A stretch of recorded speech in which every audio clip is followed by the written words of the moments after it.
चुनाव आयोग ने उपराष्ट्रपति चुनाव के लिए रिटर्निंग और सहायक रिटर्निंग अफसरों की नियुक्ति कर दी है। अब कुछ ही दिनों में चुनाव की तारीखों का भी ऐलान हो सकता है। अगले उपराष्ट्रपति की दौड़ में पूर्व कृषि मंत्री और वरिष्ठ बीजेपी नेता नरेंद्र सिंह तोमर का नाम भी फ्रंटियर के रूप में सामने आया है। ये सबसे बड़ा अपडेट, जिससे सियासी गलियारों में चर्चाओं का बाजार गर्म है। सूत्रों के मुताबिक अगले उपराष्ट्रपति को लेकर बीजेपी और एनडीए में मंथन अंतिम दौर में है।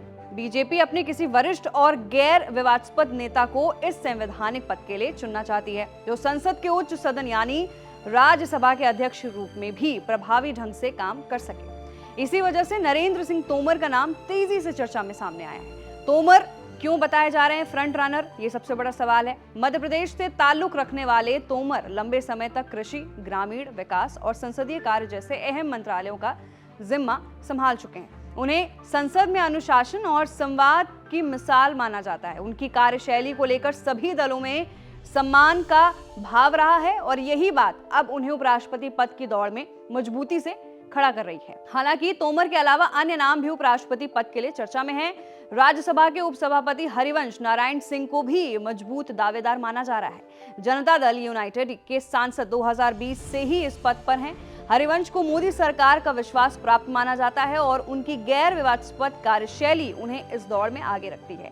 इसके अलावा कुछ सूत्रों का यह भी कहना है कि बीजेपी अपने किसी अन्य वरिष्ठ नेता या राज्यपाल के अनुभव वाले नेता को भी इस पद के लिए चुन सकती है। अब सवाल यह है कि उपराष्ट्रपति का जो चुनाव है वो कैसे होता है। उपराष्ट्रपति का चुनाव एक विशेष निर्वाचक मंडल करता है, जिसमें लोकसभा और राज्यसभा के निर्वाचित और मनोनीत सदस्य शामिल होते हैं। इस चुनाव का तरीका भी थोड़ा खास होता है। इसे प्रोफेशनल वोटिंग सिस्टम कहते हैं, जिसमें सांसद अपने पसंद के उम्मीदवारों को प्राथमिकता के क्रम में चुनते हैं, जैसे पहली पसंद, दूसरी पसंद आदि।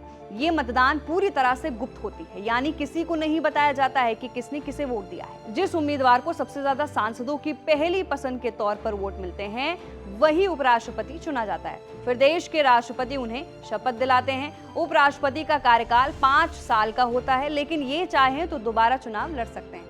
उपराष्ट्रपति राज्यसभा के सभापति यानी चेयरमैन भी होते हैं। अगर राष्ट्रपति किसी कारणवश अपने पद पर काम नहीं कर पा रहे हों, तो उपराष्ट्रपति को कार्यवाहक राष्ट्रपति की भूमिका भी निभानी पड़ सकती है।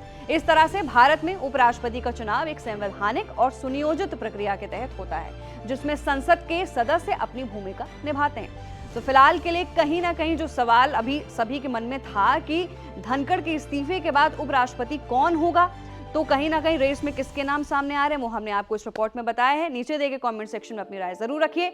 मैं थी आपके साथ वंशिका सिंह और आप देख रहे हैं एबीपी लाइव।